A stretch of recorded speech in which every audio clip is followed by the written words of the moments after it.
My family told me, don't make us feel guilty, and chose a concert over my important night.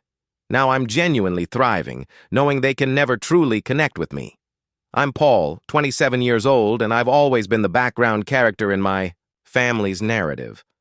I'm the quiet one, the reliable one, the one who never caused problems, but never seemed to get any recognition either.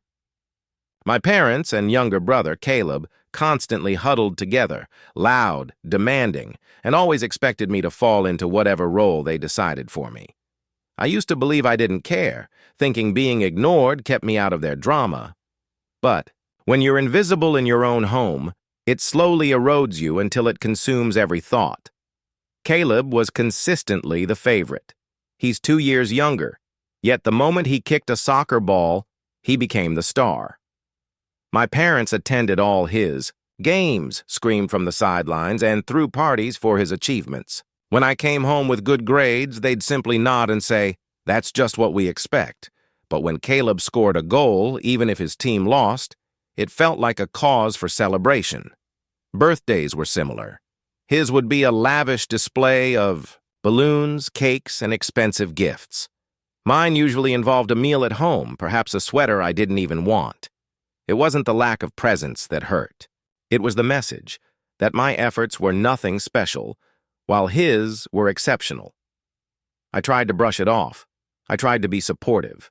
I didn't want to be the jealous brother, but deep down, a quiet sadness gnawed at me every time they dismissed me. Still, I pushed myself through college, internships, and countless sleepless nights, working on projects my family never bothered to ask about. Caleb partied his way through university while I worked hard. Even if they didn't notice, I knew it would pay off someday. That day arrived when I received a nomination for a major award in my field. This wasn't some minor acknowledgement either. It was the kind of honor that could fundamentally change the trajectory of my career. Months of grinding, late nights, and sacrifices had all led to this moment. For once, something significant had my name on it, and I desperately wanted my family there. Against my better judgment, I grabbed my phone and typed a message into the family group chat. "I'm getting an award tonight. It would mean a lot if you could come." I hesitated before hitting send. Part of me knew how this would end, yet I still hoped they might surprise me. The typing bubble appeared almost instantly. It was Caleb. He wrote, "We're going to a concert. Instead." Just like that. No hesitation, no thought, no question about the importance of the award. A concert? Some band he'll probably forget in a month. My mother chimed in before I could even process how hurtful that was. "Don't make us feel guilty," she typed, as if my request was an unbearable burden, as if I was forcing them to choose between breathing and suffocating. I focused on the TV, my chest tightening. A wave of heat rushed up my neck. I wanted to scream, to ask why it was always this way, why I didn't matter. Instead, I simply typed back 2 words. "All right." And I truly meant it. Not in the way they expected, and not in a way that suggested I'd accept being sidelined again. Something inside me snapped in that instant. I wasn't a child anymore, yearning for their approval. I wasn't waiting for their applause or cheers. Tonight, I'd stand before a crowd who saw me, who recognized what I'd accomplished, and my family would be exactly where they wanted to be. What none of them realized was that this awards presentation wasn't some small private affair. It was scheduled to be broadcast live, not just online, but on television, with cameras, interviews, the whole 9 yards. My name would be spoken, my face on the screen, and my story shared. And when the spotlight finally found me, the people, who had spent years making me feel invisible, would be forced to see me right alongside everyone else. But before that moment came, I had to deal with the familiar sting of disappointment. I remember pacing my small apartment that afternoon, wondering what I'd say if they asked why I didn't push them harder to come. Should I try to guilt them again? Should I explain how much it meant to me? Should I just let the silence speak? My mind raced in circles.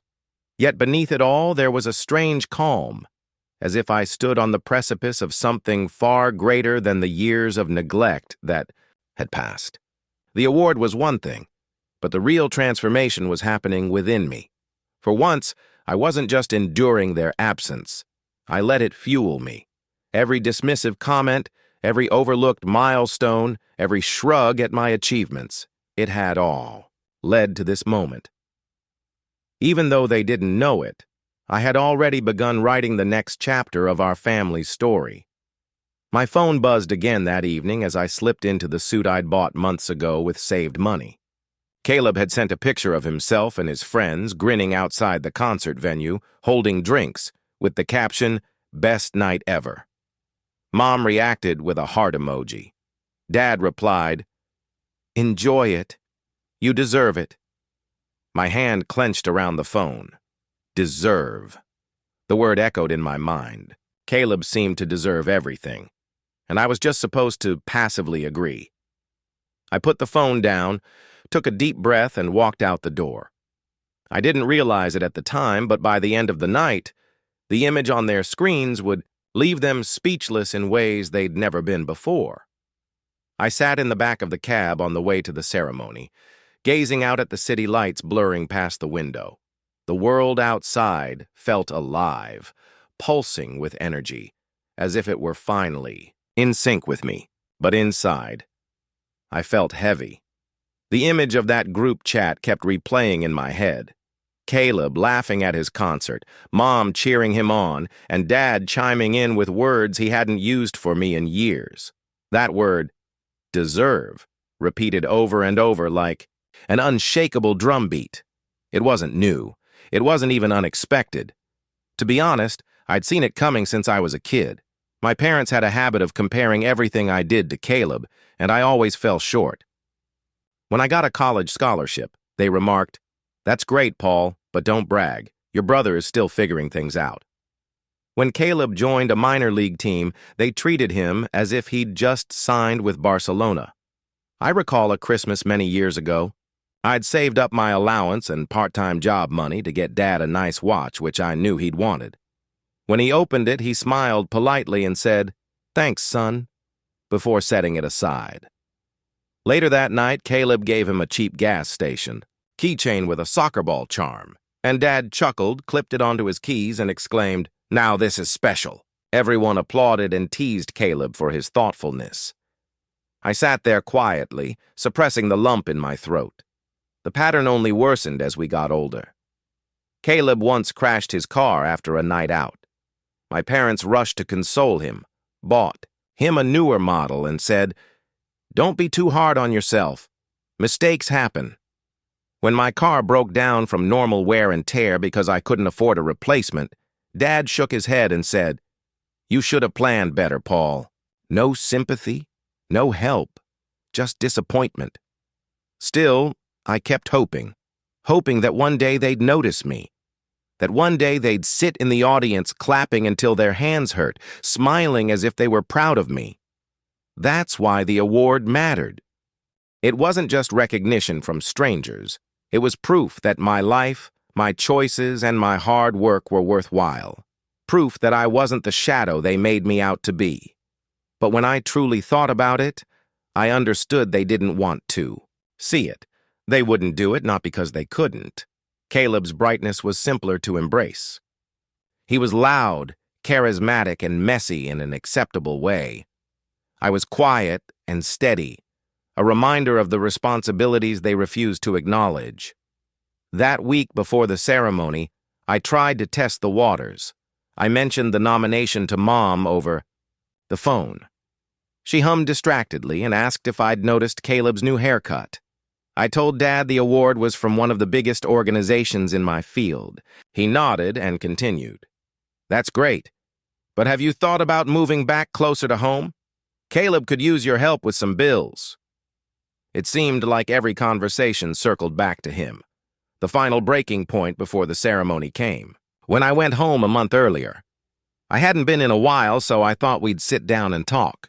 Instead, I walked into the living room and found the mantel covered in Caleb's trophies, medals, framed photos, soccer tournaments, birthdays, and other milestones.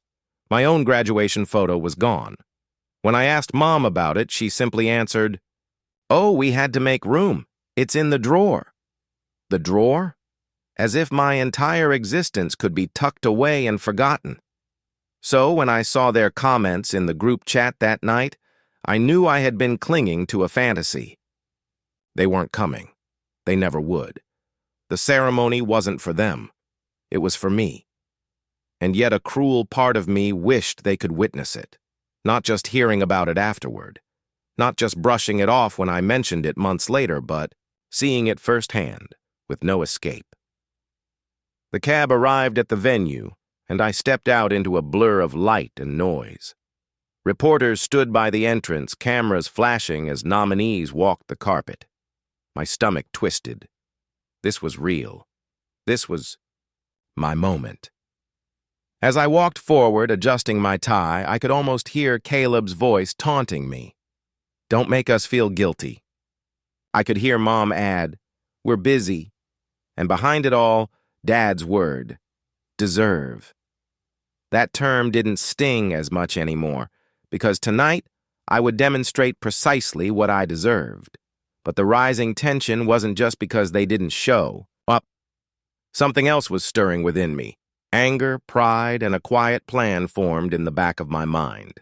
I didn't know how yet, but I wasn't going to let this be another instance where they overlooked me. This time, they couldn't look away. And the timing couldn't have been better, because I had no idea until I arrived that the organizers had. A surprise in store. The awards event wasn't just broadcast on local television. It aired nationally. My name, face, and story were going to get far more attention than I could have ever imagined. I smiled to myself despite the ache in my chest. For years I was pushed aside, minimized, and treated as if I didn't matter. Tonight, everything would change. Not because they wanted it to, but because they had no other option. And while I stood in line waiting to check in, I took out my phone once more. I stared at the family group chat, at Caleb's concert photo, Mom's heartfelt reaction, and Dad's words. My fingers hovered above the keyboard. Part of me wanted to send them one last message, a final chance, something as simple as, "It's being televised." But then I stopped. No. Let them find out the same way the rest of the country would. I put the phone back in my pocket, straightened my shoulders, and walked inside. The ceremony had a strange, almost dreamlike energy. I'd attended events before, but nothing like this. Cameras sweeping through the crowd, flashes of light, people in sharp suits and elegant gowns, everyone buzzing with excitement. As I checked in, they handed me a small envelope containing my seat number and a badge with my name in bold letters. Paul Harrison, nominee. I turned it over in my hands, letting the weight sink in. I should have felt ecstatic, but something nagged at me. That gnawing became a sharp twist when I glanced at my phone again shortly before the ceremony began. Notifications popped up in the family group chat. Caleb had posted a series of photos from the concert showing him beaming with his arm around his friends, clutching drinks in plastic cups. Another shot of the stage lights. Another photo of him smiling with a band member he'd undoubtedly asked for a selfie with. He captioned one, "Best night of my life." I scrolled on. Mom wrote, "So proud of you, sweetheart," followed by clapping. Emojis. Dad added, "You earned this, son. Nothing like making memories." That was the moment. That was the knife. Not only did they not show up for me, but they were celebrating Caleb's night as if it were a monumental achievement.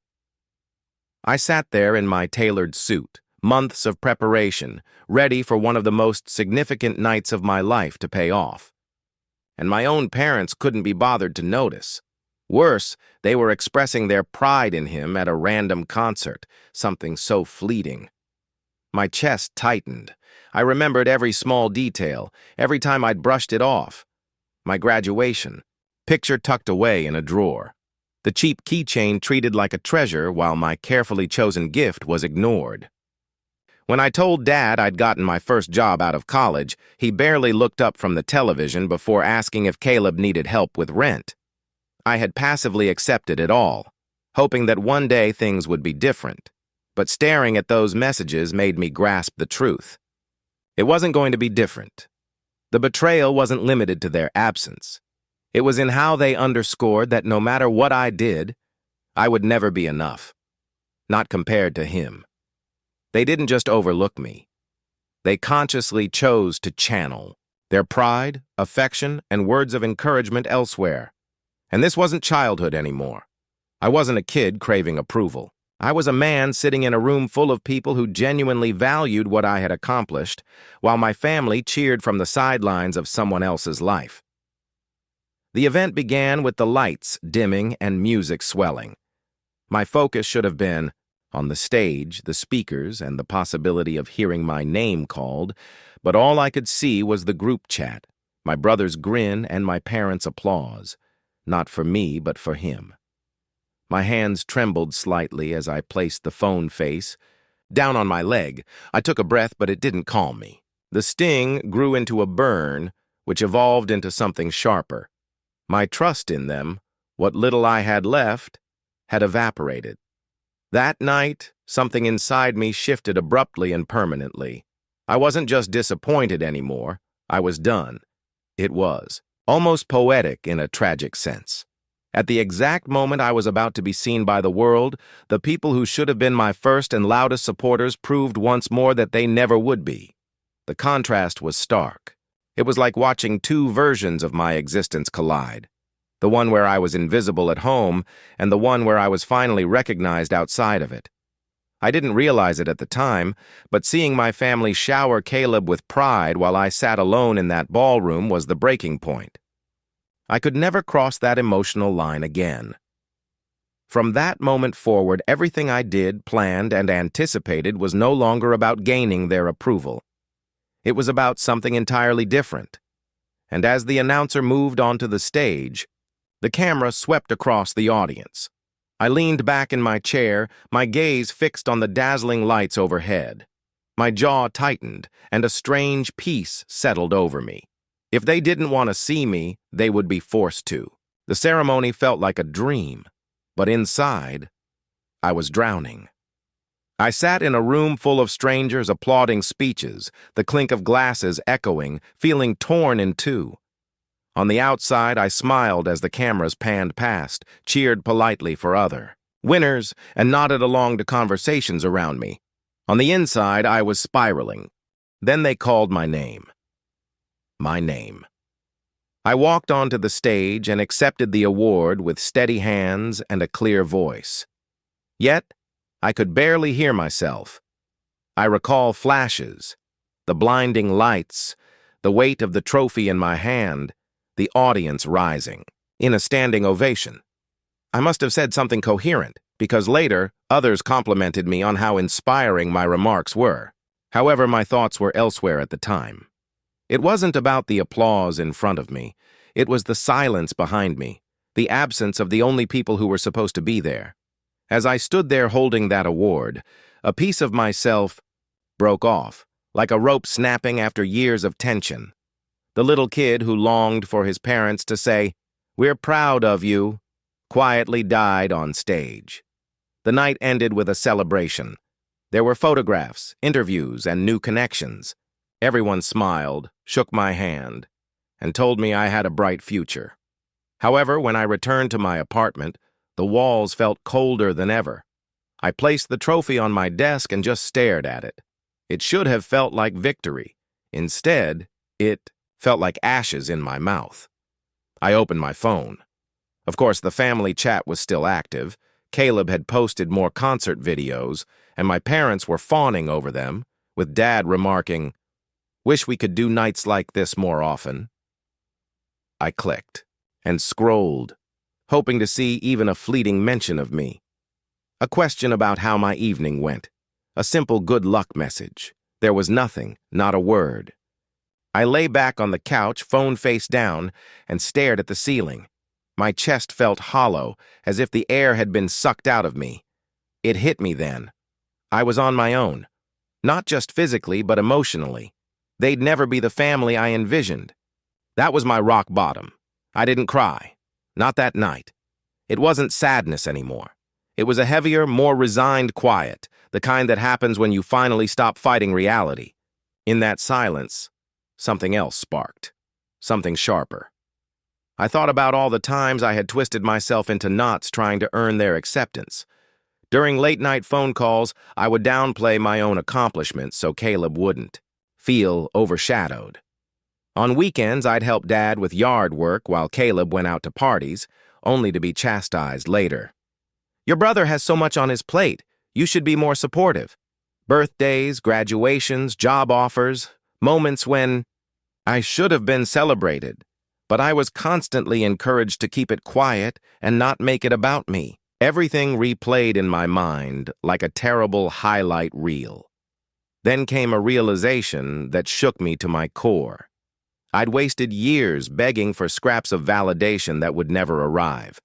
That was when the planning began. Not consciously at first, but quietly, as if seeds were sown in the dark. I hadn't considered how I could exact revenge. Not yet. It began simply. I wondered how I could step away. How do I create something so far beyond them that they can never touch it, diminish it, or store it in a drawer? The answer wasn't immediate. It wasn't even clear. But the transformation had begun. I could feel it when I looked at the trophy on my desk. Not as a reward, but as a reminder. A reminder that I didn't need them to make myself visible. That I could be seen whether they wanted to admit it or not. The next few weeks were some of the toughest of my life. Every family call I ignored. Every group chat notification I silenced. It was like pulling muscle from bone. I'd been conditioned for years to crave their approval, so turning away felt strange and terrible. But every time I reached for my phone to respond, I told myself to stop. They didn't notice. Not really. Mom texted a few casual messages, usually about Caleb's games. Dad forwarded articles he thought I'd find useful, but never asked about my work. Caleb flooded the chat with photos of his nights out, new clothes, and weird jokes. No one asked how I was doing. No one mentioned the award. And in that void, in that oppressive stillness, I began to build. I immersed myself in work, not as an escape, but as fuel. I started taking meetings I'd previously avoided scheduling. I approached mentors I'd previously shied away from. I accepted opportunities that made me nervous. Every night, I reminded myself, this is for me, not them. But deep inside, another voice whispered, one day they'll see. One day they won't be able to ignore you. That idea terrified me at first because it sounded harsh and spiteful, but the longer I sat with it, the more it felt like clarity. I wasn't plotting their downfall. Not then. But I was done shielding them from the truth. I was done letting their carelessness define me. Done pretending that their favoritism didn't sting, even though I couldn't see the whole picture. Yet I knew one thing for certain. When the time came, I would not let it pass silently. The shift in me didn't happen overnight.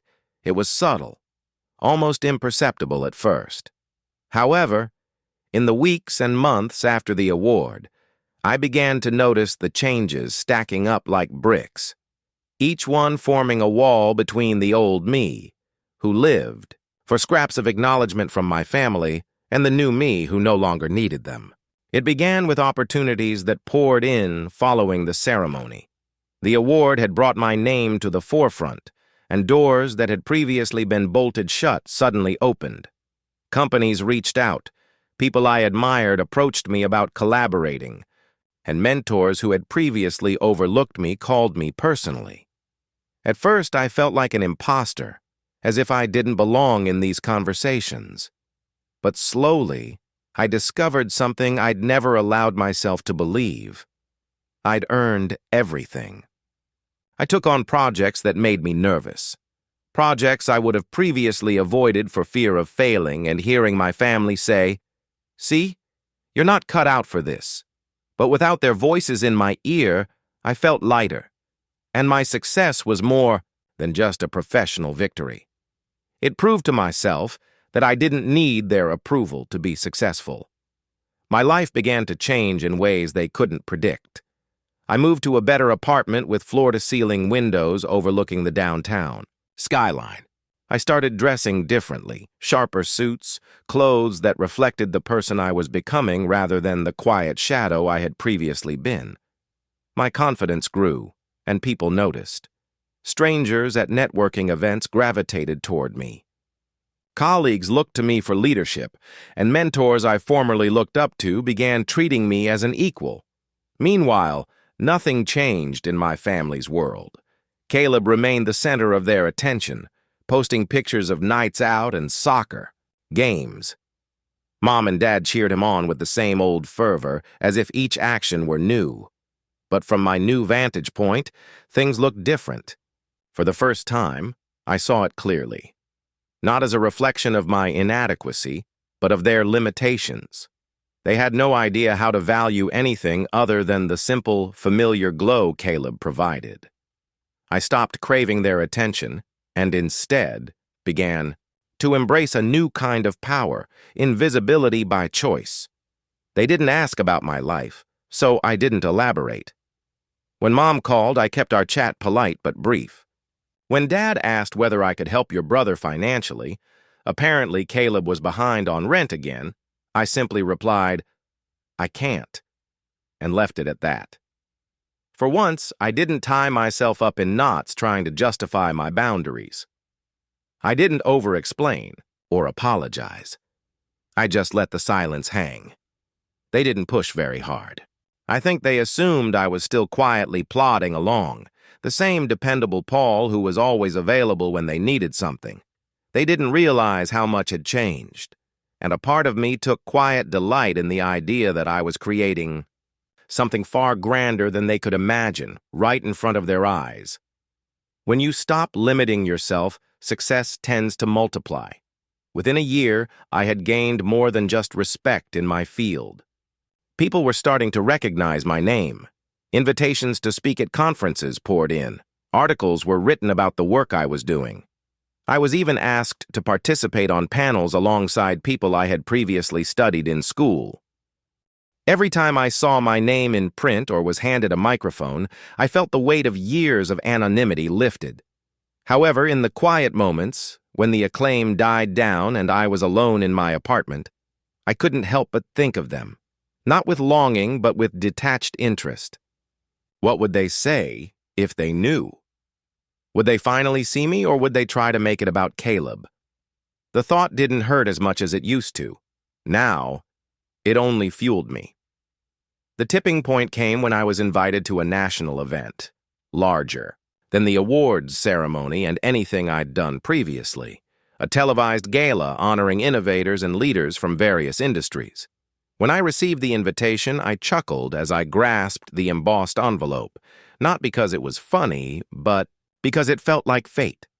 I knew right away that this was it, a moment you couldn't avoid, the kind of visibility that could reach even the most resistant corners.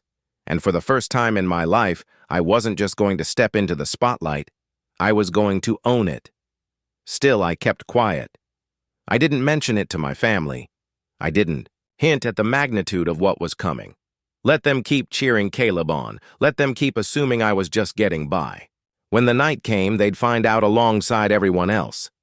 And that's when I understood I wasn't just climbing. I was ready. Slowly, silently, I was laying the groundwork for something greater than achievement. Something that went beyond proving oneself. Because one day, they wouldn't only have to acknowledge me, they'd have to confront their actions, the years they'd spent neglecting, dismissing, and underestimating me. And when that day arrived, I wasn't sure I needed their apologies.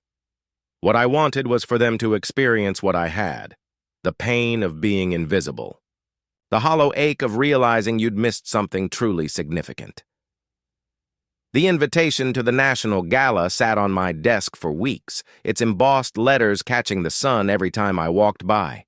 I'd give it a casual glance, but inside, I could feel a hum of electricity. This wasn't your typical award or speaking engagement. This was the kind of platform that could cement my place in the public eye, a spotlight so large and dazzling that even people who had spent their entire lives refusing to look at me would be forced to. However, the true setup for what was to come didn't happen on the night of the gala. It started months ago, when the opportunities from my accolades grew into something far bigger than I could have imagined. One of the companies I collaborated with after my first major recognition was a media conglomerate with ties in TV, print, and online. At first, it was just a partnership. I'd help them with their projects and offer my expertise in exchange for visibility. But as time passed, I realized they weren't only interested in what I could deliver. They were intrigued by my story, my perspective, and my ability to connect with an audience. It was surreal to go from being disregarded by my own family to suddenly being sought after by influential strangers. I recall sitting in a glass-walled office one afternoon, the city sprawling behind me, when one of the executives leaned over and said, "Paul, people don't just respect your work. They relate to you, which is rare. Have you considered what you could do with a larger platform?" That sentence stayed with me. A larger platform. Not just recognition in my field, but something beyond. Something public. Something unmistakable. And for the first time, I realized how years of quiet and dismissal could become fuel. If I leaned into it, if I told the world my story, others could see themselves in me. Over the next 3 months, I started taking interviews for podcasts, magazines, and panels. At first, I kept my answers strictly professional, discussing my career, projects, and aspirations. But gradually, I began to open up. I talked about resilience, being underestimated, and working in silence when no one believes in you. I didn't name my family, but I didn't have to. The message resonated on its own. The response stunned me. People flooded my inbox with messages. I felt invisible, too. Thank you for articulating what so many of us have experienced. You gave me hope. It was humbling, but also clarifying. I wasn't just advancing for myself anymore. My narrative, my survival in the shadows, was helping others find their voices. And as I grew more visible, I felt more powerful. Meanwhile, my family remained oblivious. Calls continued to come in about Caleb, his soccer league, his new girlfriend, his plans that never seemed to materialize. When Dad asked if I was still doing the same work, I almost laughed. He had no idea I had been promoted twice or that my name had been featured in major media. Mom complained that I didn't visit enough and that Caleb missed me. Every conversation was a rehashing of the same script. Their universe was too small to grasp what I was quietly building outside of them, and I let them remain blind. I didn't correct them, gloat, or hint. Silence became my weapon. Then came the meeting that changed everything. The organizers of the National Gala requested me not only to attend, but also to receive a special recognition, a Lifetime Achievement Award despite my age, for my pioneering work in the sector. I almost laughed as I read the email. Lifetime Achievement at 27. The scale was absurd, yet it was real, and it would be televised live across the country. When I entered the gala planning session, I expected to discuss logistics, time slots, speeches, and attire. What I didn't expect was for the director to lean across the table and say, "We'd like to feature your story as part of the televised broadcast. Not just your work, but your journey. We think people need to hear it." My chest tightened. For a brief moment, I imagined Caleb and my parents sitting at home, perhaps channel surfing, and stumbling onto me on their television screens. Hearing my experience, not as a family member to disregard, but as a narrative delivered to the entire nation. Of course I agreed, but internally I understood what this meant. The setup was complete. All the years of being minimized, all the invisible scars, all the swallowed words, they were about to be spoken aloud, framed in a way that no one could miss. The irony was almost too sharp. My family had accused me of making them feel guilty for simply asking to be seen. Now they were going to hear the truth whether they wanted to or not. They couldn't ignore it because it was delivered via broadcast rather than a private plea. And while I had no idea how they'd react, I knew one thing for certain. At the end of the night, the balance of power between us would never be the same. The night of the gala arrived with a weight pressing against my ribs. I stood in front of the mirror in my hotel room, adjusting the cuffs on my suit. And for the first time in my life, I didn't feel like I was dressing up to impress others. Not my parents, not Caleb, not even the audience I was about to address. I was doing this for me, and in a way for the younger version of myself who had sat silently at dinner tables while everyone else lauded Caleb's latest accomplishment. The setting was stunning, a cathedral of lights and silk, cameras perched like hawks, ready to swoop. As I came down the red carpet, reporters leaned closer with their microphones, calling my name. I responded calmly and confidently, never revealing that my thoughts were elsewhere, half on the stage I was about to walk upon, partly on the living room I imagined at home. I could picture the TV flickering, my parents relaxing into the couch after a long day, Caleb sprawled with his phone in hand, all of them expecting another average evening. And suddenly, my face would fill the entire screen. The program flowed like a well-rehearsed play, speeches, performances, and applause in the appropriate places. I waited, each minute stretching, the tension building within me. When my category finally arrived, the announcer's voice echoed around the hall, detailing my accomplishments, projects, and rise from obscurity. I could feel the cameras focusing on me, the heat of the lights pressing against my skin. My heart raced, not from nerves, but from eagerness. "Ladies and gentlemen," the announcer finished, "please welcome tonight's honoree, Paul Harrison." As I walked onto the stage, the applause surged like a tsunami. My shoes clicked on the polished floor, each step heavier than the last, as if I were marching not just into the spotlight, but also into a confrontation. The presenter handed me the award, sleek and sparkling. I shook his hand, smiled, and then turned to face the crowd. 1,000 eyes stared up at me, and millions more through the cameras.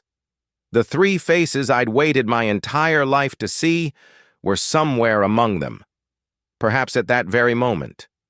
I leaned into the microphone. My voice remained steady. "Thank you," I said, pausing to let the atmosphere settle. "This honor means more to me than just appreciation for my efforts. It symbolizes something deeper, what it means to be seen." After years of being invisible, I was finally seen. A quiet settled. My words weren't technical or about my field. They were personal, deliberate. I grew up in a family that gave selective attention, where achievements were compared, measured, and frequently dismissed. For years I thought I wasn't good enough, that no matter how hard I worked, it would never be acknowledged. I assumed invisibility was my destiny. I let it hang in the air. I didn't name Caleb. I didn't explicitly mention my parents, but the weight of my story filled the room. But invisibility, I added, can be a powerful teacher. It forces you to work in silence, to build roots strong enough to withstand when no one is looking. It teaches you resilience, and when the time comes, when the light finally finds you, you're ready to stand strong in it. The crowd shifted. Some people nodded, others leaned forward. I could feel them connecting. I stand here tonight, not just because of what I've done, but because of what I've been through. Anyone who has ever been overlooked, dismissed, or told they don't deserve to be recognized, please know that you do. You always did, and your time will come. Applause erupted, booming like thunder. The cameras flashed, but I didn't hear the audience in front of me. I only imagined the astonished expressions, the tightening jaws, the realization that the son and brother they'd overlooked was now speaking to an entire nation. The speech wasn't about vengeance in the loudest, most violent sense. It was quiet, measured, and almost gentle. But that's what intensified the hurt. I hadn't lashed out. I hadn't begged. I had simply stated the truth they had spent years denying and delivered it in a way that millions of people embraced. As I stepped off the stage, award in hand, I knew the job was done. The retribution wasn't about directly humiliating them. It was about ensuring that when they stared at that screen, they couldn't escape reality. I had risen above and beyond them. Yet, they had missed it. My phone was buzzing all night after the gala. Messages poured in from co-workers, mentors, and even strangers who had seen the broadcast. People told me my remarks had resonated with them, that they saw themselves in my story. Some called me brave, while others simply said thank you. For the first time in my life, I felt the full weight of being seen. And it wasn't just recognition, it was resonance. Among the scores of bright notifications, 3 stood out. The family group chat. Initially, it was silent. I envisioned the shock in their living room when my face appeared on national television, uttering truths they'd been ignoring for years. Finally, a message from Mom appeared. "Paul, why didn't you tell us about the big event?" I stared at it, letting the words sink in. Not, "We're proud of you." Not, "We're sorry we missed it." Just the same deflection and inability to take responsibility, as if it was my fault for not forcing them to care. A second message arrived, this time from Dad. "You made us sound like bad parents on live TV. Do you realize what people will think?" I chuckled, not bitterly or angrily, just a small, disbelieving laugh. Even now, their first thought was to worry about their image, how they were perceived, rather than what they had done. Then Caleb joined in. "Wow, bro. Don't you think this is a bit dramatic? You made it sound like we've ignored you your whole life. Chill. It's not that deep." That was it. The final nail. A profound clarity washed over me, almost peacefully. They hadn't changed. They never would. I didn't need them to. I didn't respond to the group conversation. Instead, I typed 3 different messages. To Mom. For years, I begged to be seen. Last night I was. You had your chance. To Dad. You're right. People will think you were bad parents. That's because you were. And to Caleb. It was that deep. It always was. You just never had to feel it. Then I silenced the conversation and put the phone down. For the first time, I felt no shame, no longing, no fury. I just felt liberated. Word traveled fast after the gala. Relatives who had rarely spoken to me before reached out to congratulate me and express their pride. Old teachers emailed saying they saw me on TV and remembered the quiet kid in the back of the classroom. Even neighbors sent notes stating they had no idea I had accomplished so much. My parents couldn't avoid it. Their friends watched the broadcast. Their co-workers mentioned it. Even people at church brought it up. Their son was visible everywhere they looked. They couldn't escape the story of the son they disregarded. In the weeks that followed, they attempted to mend the rift. Mom called and left voicemails filled with forced enthusiasm. Dad sent lengthy texts about misunderstandings. Caleb, predictably, made a joke about it, claiming I had exaggerated the neglect. But the difference now was simple. I didn't respond. Silence born of choice, not of loss. My life accelerated. New ventures, new platforms, new horizons, and each achievement increased the distance. The more the world cheered me on, the smaller their justifications became. Months later, I returned home after another event and placed a second award on the shelf next to the first. The city lights streamed through my window, reflecting off the trophies and illuminating the room in gold. For a moment, I remembered. The drawer at home where Mom had stuffed my graduation photo to make room for Caleb's awards. I smiled. My achievements were no longer in a drawer. They were out in the open for anyone to see, and the people who had previously pushed me into the darkness were left blinking in the light, too late to shield their eyes. That was my revenge. Not shouting, not vengeance in the classic sense, but living so fully and clearly that their years of neglect became their legacy rather than mine. I poured myself a glass of wine, stood by the window, and let the quiet of the city night embrace me. For the first time, I didn't feel invisible. I didn't feel like I was waiting for someone to clap.